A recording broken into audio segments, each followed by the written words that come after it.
Fellow Singaporeans, every year on National Day, I ask myself what it means to be a Singaporean.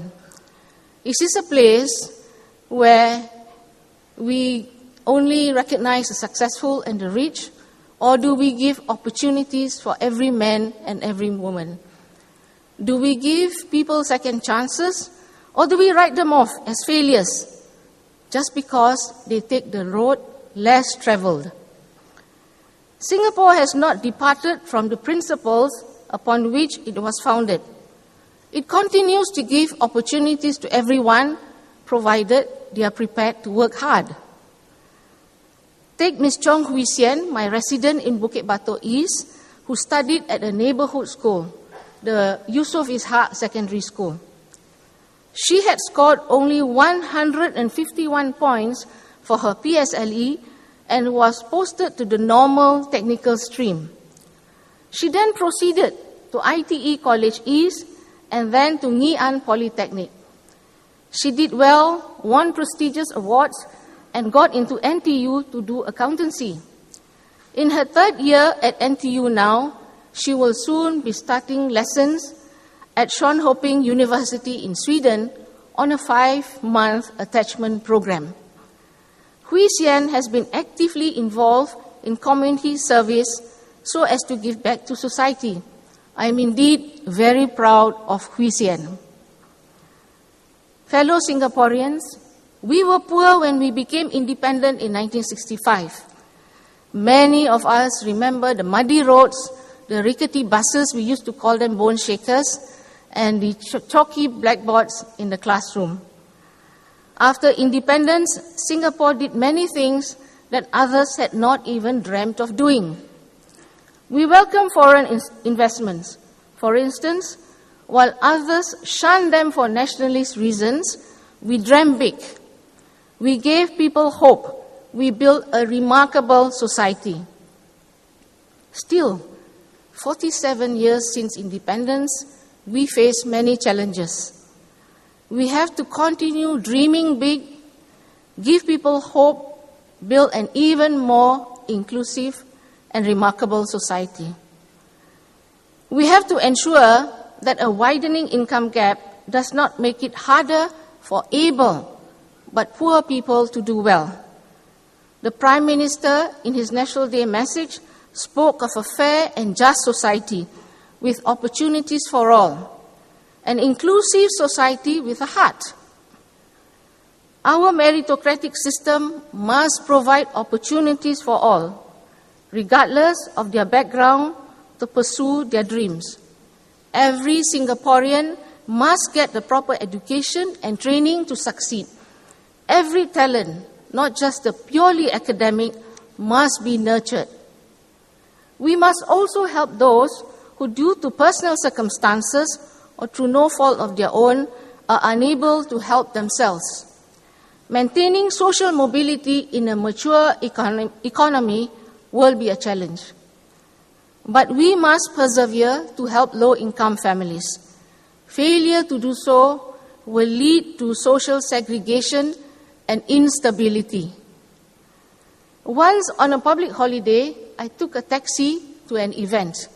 The taxi driver told me that his goal was to make sure that his 2 sons got into university because he wanted them to have a better life. He worked hard and he spent a significant portion of his income that he shared with me to provide tuition to his 2 sons. He had missed the boat himself, but was determined that his sons would not. In the year I have been at MCYS, I have visited many VWOs. I have been inspired by their dedication. They have kept hope alive among the most disadvantaged of families. I have met many of the families too, and I am inspired by their tenacity. We tend to think the needy are helpless and we must help to solve all their problems. We are wrong. Sometimes we can do more harm than good by not respecting their desire for dignity. For example, I know an old lady who collects old newspapers in my constituency. I had asked my RC umpteen times to ask her whether she needed financial help, and her answer was always no. I had personally asked her also, Auntie, would you need some help? Of course, in the colloquial Malay language and a little bit of Hokkien, and her answer was still an emphatic no. I have learned to respect her wishes and her desire for pride and control over her own life. But for those who need help, we are committed to doing more for them. We will continue to improve our approaches, for not all are able to access the opportunities available. Some families need dedicated support and intervention.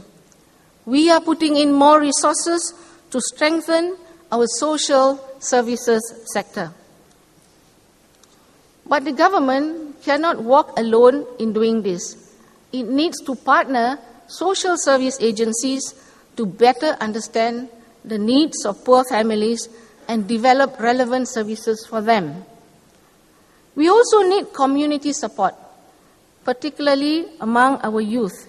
You may have heard of Food Bank Singapore, a not-for-profit organization started by a brother and sister team, 33-year-old Nicholas and 34-year-old Nicole Ng.